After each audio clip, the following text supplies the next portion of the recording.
Hello guys and welcome back to Learn Coding Skills. Today we are starting a new series on text preprocessing with Python and NLTK. The first technique we'll be looking at and is the topic of today's video is tokenization. So what is tokenization? It is the process of breaking down text into smaller units. So we might be writing a text processing algorithm in which we get large chunks, large paragraphs, and we need to break this down into something we can work with. So types of tokenization include word tokenization, character tokenization, sentence tokenization. And as you'd expect, it means we break them down into either words or characters or sentences. There's other types too, but these will be the three that we'll focus on in today's video. So word tokenization. As you'd expect, we split the text into individual words, but that also includes punctuations too. So let's look at an example. So we have a basic sentence here. Hello world, good day. That's it. So take a moment to think about what the output may look like. So as you can see, it's broken up the sentence into individual words, and we also have the comma and full stop as well. And it's all returned as a list. Next is character tokenization. And as you'd expect, it just splits the text into individual characters. We'll use the same sentence again, and let's see what the output looks like.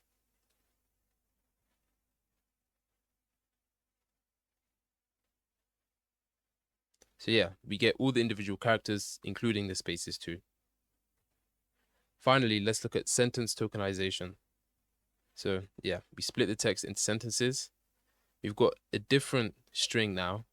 It's now hello world, good day, bye.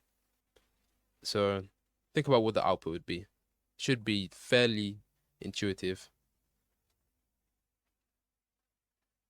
There we go.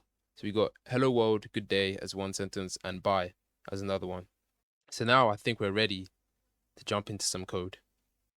So I'm in VS Code running a Jupyter notebook, and the first thing we obviously want to do is to import NLTK.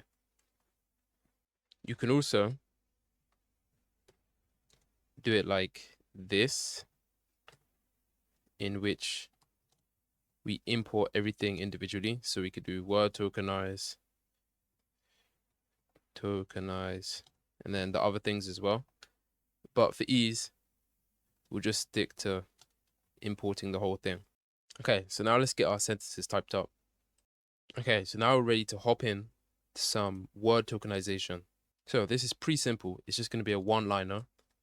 So it's going to be print NLTK dot word tokenize, and then we just put our sentence in, and bam, as you can see, we get exactly how we wanted to, exactly how we expected.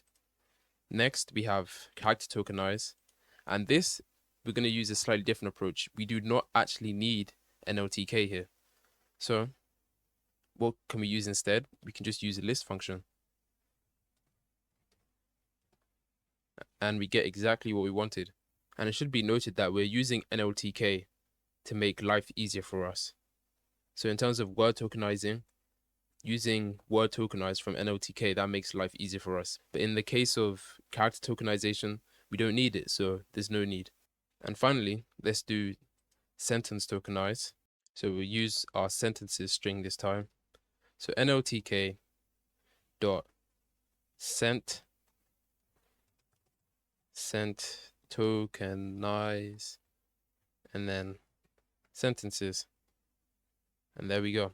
So overall, tokenization is a useful technique for us to turn unstructured data into something more usable. For each type of tokenization, there are many different uses, and there'll be a lot of benefits that are common among all of them.